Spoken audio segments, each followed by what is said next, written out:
Vampire सुनते ही आपके मन में क्या आता है? इंसान के रूप में वो लोग जो इंसान का ही खून पीते हैं, जिन्हें धूप में जाने से डर लगता है और वो कॉफिन में सोते हैं। बचपन से हमने मूवीज में यही देखा है, मगर क्या ये सच है? फ्लोरिडा में रहने वाले कुछ टीनेजर्स एक दिन पुलिस स्टेशन पहुंचे अपनी एक दोस्त की मिसिंग रिपोर्ट लिखवाने। उनका दावा था कि उनकी दोस्त सारा कल उनके साथ घूमने जाने वाली थी, मगर वो डिसाइडेड टाइम पर अपने दोस्तों से मिली ही नहीं और पिछले दिन से उसका फोन भी बंद आ रहा है। किसी को नहीं पता कि वो अचानक कहां गायब हो गई। पुलिस अभी रिपोर्ट दर्ज ही कर रही थी कि पुलिस स्टेशन में एक अजीब सा कॉल आया। फोन पर किसी के रोने और चीखने की आवाजें आ रही थीं। बार बार पूछने पर भी पुलिस को कोई जवाब नहीं मिला, तो उन्होंने नंबर ट्रेस किया और वो मामले का पता लगाने निकल पड़े। फोन ट्रेस करते करते वो फ्लोरिडा से कई किलोमीटर दूर आ गए थे, मगर फोन की एग्जैक्ट लोकेशन अभी भी पता नहीं लग पा रही थी। तभी पुलिस वैन में बैठे दो ऑफिसर्स ब्रैड और डेरेक ने रोड साइड पर किसी को गिरा हुआ देखा। वो दोनों वैन से उतरे और उस बेहोश इंसान की तरफ बढ़े। वो बेहोश लड़की और कोई नहीं बल्कि सारा थी। उसके दोस्तों ने रिपोर्ट दर्ज कराते हुए उसकी एक फोटो भी पुलिस को दी थी, जिसकी वजह से उन ऑफिसर्स ने उसे तुरंत पहचान लिया। सारा का शरीर नीला पड़ रहा था और उसकी लेफ्ट आर्म से खून भी निकल रहा था।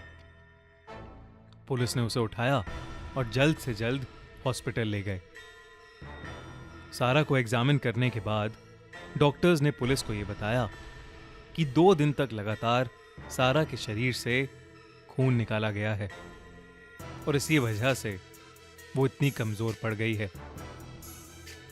पहले तो ये केस किडनैपिंग और क्राइम से रिलेटेड लग रहा था, मगर फिर डॉक्टर्स ने कुछ ऐसा बताया जो सुनकर सब दंग रह गए।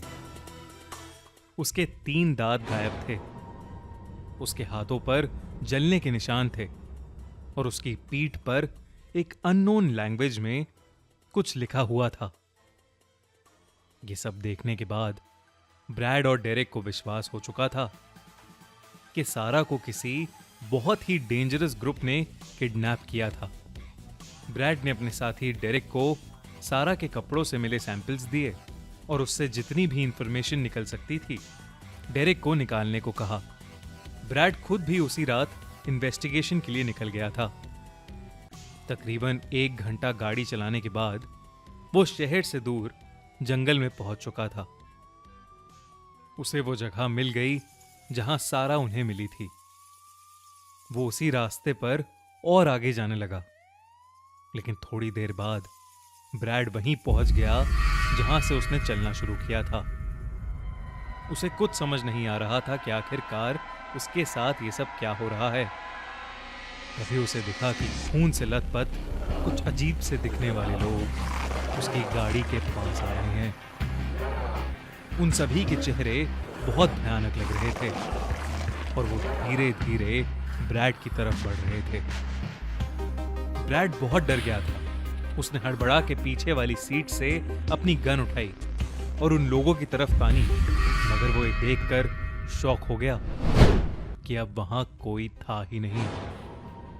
लेकिन वो वहां से निकल पाता उससे पहले ही उसे बहुत तेज नींद आने लगी, मानो किसी ने उस पर कोई जादू कर दिया हो। कुछ देर बाद जब ब्रैड की नींद खुली तो वो एक टेबल से बंधा हुआ था। उसके हाथ में एक पाइप लगा था जिससे उसके शरीर का खून एक बोतल में ट्रांसफर हो रहा था और उसके सामने एक लड़का और लड़की बैठे थे।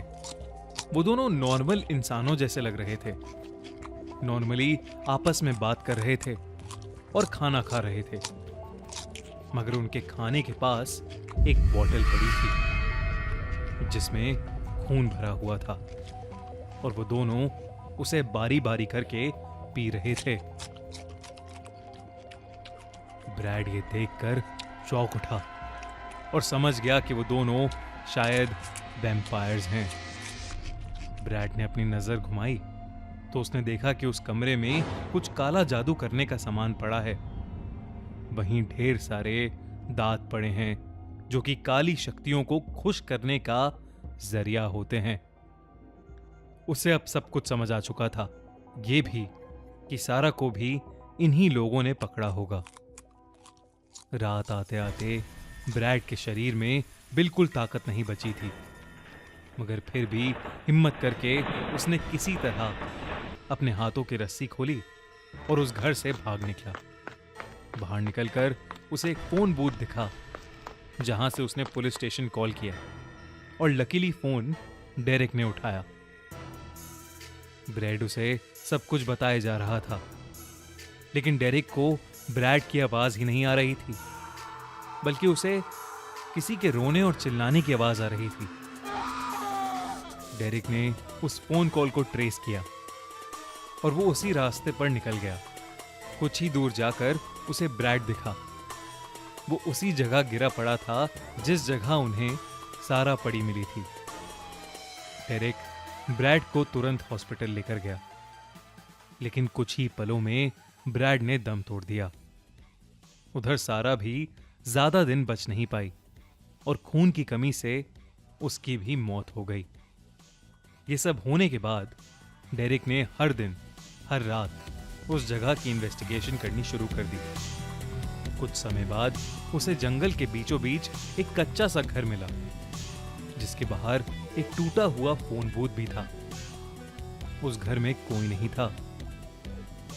डेरेक और उसकी टीम ने जब उस घर की तहकीकात की तो उन्हें पता चला कि इन सब के पीछे एक सीक्रेट वैम्पायर्स का ग्रुप था, जो कि इंसानों का खून पीकर अपने आप को जिंदा रखने की कोशिश कर रहे थे।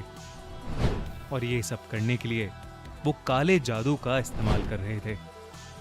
उस दिन के बाद फ्लोरिडा में कोई ऐसे केसेस तो नहीं आए, लेकिन वैम्पायर्स के ऐसे कई किस्से हैं जो पूरी दुनिया में फैले हुए हैं। ये कहानी एक सच्ची घटना पर आधारित है, लेकिन क्या आप वैम्पायर्स में विश्वास रखते हैं? कमेंट्स में हमें जरूर बताइए। अगर आप एक रात सोकर उठो और आपको पता चले कि आप चमगादड़ बन गए हो, एक बैट, एक बेताल, तो मैं अभी थामा मूवी देख कर आया हूँ और ये मूवी फुल पैसा वसूल है। मूवी में आयुष्मान, जो कि एक जर्नलिस्ट है, उसे रश्मिका से प्यार हो जाता है, पर रश्मिका एक बेताल है। मूवी के अकॉर्डिंग बेतालों को इस दुनिया की रक्षा के लिए बनाया गया है, पर बेताल जंगलों में ह्यूमंस की दुनिया के बीचों बीच सालों से छुप कर रह रहे हैं। क्यों? ये मूवी देख कर पता चले। तो गो वॉच थामा इन थिएटर्स। और अगर आपको ये वीडियो अच्छी लगी तो हमारा चैनल खूनी मंडे सब्सक्राइब करना बिल्कुल मत भूलना।